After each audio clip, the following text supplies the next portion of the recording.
It's a very good point from many of you saying on social media that if Liverpool, and apparently they are, considering sacking Slot, why the hell are Man United not considering sacking Amorim? I mean, who do they think they are to go, we're going to ignore football logic, we're going to ignore football history, we're going to ignore football opinion, we're just going to stubbornly say, let's stick with this and hope that it works. That's not how football works. It's about today, it's not about tomorrow. So I do agree. I think, you know, Slot is in big trouble at Liverpool, but he's got a much better record than Amorim, and Liverpool have got much better recent history than Manchester United as well. So I think there is a conversation to be had there. My personal feeling is, if they don't do something, that means Amorim's in shit, basically. If they don't do anything in January, like they didn't do for Ranić, like I think that says, we're not sure about you, you might be gone in the summer. If they do something in January, I think that's vindication that they are going to continue to support this guy. And I think it comes down to that. And I think, you know, we've got Ben Jacobs on at 2 o'clock. Beth's going to be doing that. We've been talking about questions. We want to talk about the Labour and some stuff like about that. So tune in for that. But my interpretation is that I believe that what you've got here is a January transfer window, which is basically do or die for Amorim. It goes beyond buying players because we need to buy players. You know, that's not breaking news. We need to spend money in January. If they don't spend money in January, then I think that's a big indicator that they're going, because we're a business, we're not a football club. And what I mean by that is, if they don't spend money in January, they know that maybe they're looking at win ratios, maybe they're looking at we're not going to be in Europe, maybe they're looking at Amorim's only got 1 year left on his contract, and I mentioned that at the start of the season, and maybe they're going, look, we're going to have to sack this guy, it's going to cost us money to sack him, the new manager's going to want their own players, so let's wait until the summer to see where we are, because if we spend money on players now and then the new manager doesn't want them, we've also got to sack Amorim, it costs the club money. I think that's where I am with this. And I don't know which way they're going to go. I think that they want to keep Amorim, but if they don't spend money... Look, if you want to keep Amorim and you're 100% behind him, you've got to buy in January. I don't think there's anybody in this chat or fan base that's going to go, United don't need to spend in January. We absolutely do. So if they're going to keep him, you spend. If you're not sure, even I would admit, if you're not sure, you would go, why would I waste the money on a guy I'm not sure about? So I think we're going to get a very big indicator in January as to just how much they really do back Amorim. Because Sir Jim Radcliffe can say 3 years, this is our guy, and I'm pretty sure they want to keep him, but we'll find out in January, I think. And I think they will spend. I think they will spend because I think it's the guy, I think this is the guy they want. And I still ridiculously think that we've got some very winnable games coming up. I mean, we have got Wolves twice. I mean, having said that, we did lose to Everton. But look, I would hold on to that point very, very quickly. The contract of Amorim is up a year in May. Nobody goes into the last year of their contract.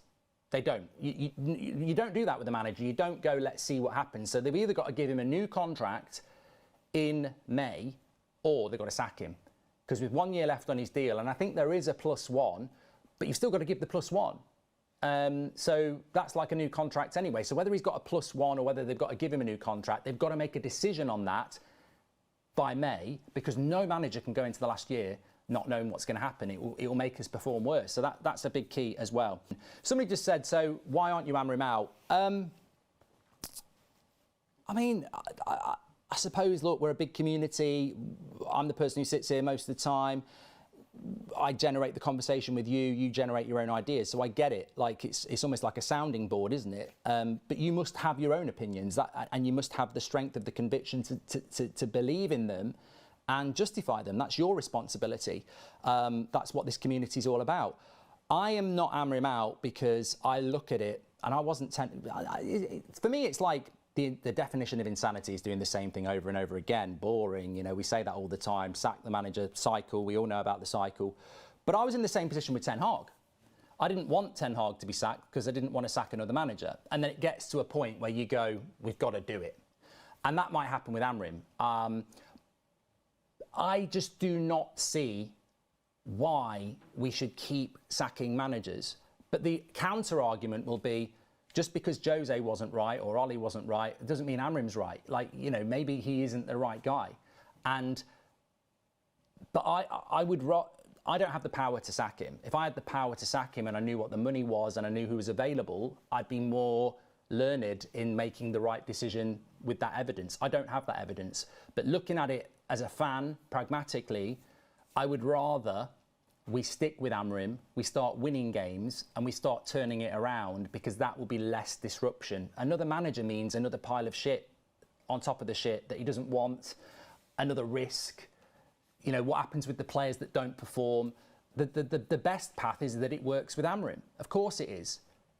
And I do like him. I do like him. I think he speaks so much sense. And, you know, just some of the things that he said, like, you know, the Spurs game was massively frustrating, how he spoke about the Everton game. He does speak to us in the way that we speak. So I like the way Amorim speaks. But there is a contradiction there. I mean, I'm riffing here, but like the way he speaks in interviews and after match and everything like that, I really, really like him. The way he manages games, I'm sort of like, that's not what you're talking about, though. You know, you talk about these standards, you talk about this, that, and the other, and then you pick him or you don't do that. So I get that. Look, my honest answer is I want it to work out with Amorim. I do like him, and I don't want to sack another manager, because I think we've done it so many times and we keep getting worse. The reality is, are we worse today than we were under Mourinho? Yes. Are we worse today than we were under Ollie? Yes. Are we worse today than we were under Ten Hag? Yes.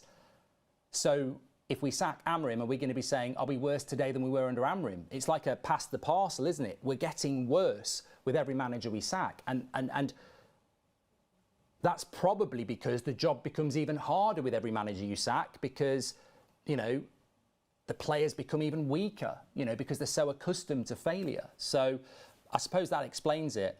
But I agree. I do agree. I look at what's happening with Liverpool and I go, well, that's standards. That is standards. They've just won the league and they've lost, what, 8 of their last 10 games? But they've just won the league. They've been through a lot. You know, Jota's passing, players leaving, new players not working. There's lots of reasons why it's not working at Liverpool. And let's not forget, Man City lost a lot of games last year as champions. And Pep turned it around and they kept him. And maybe Slot will turn it around or they'll keep him.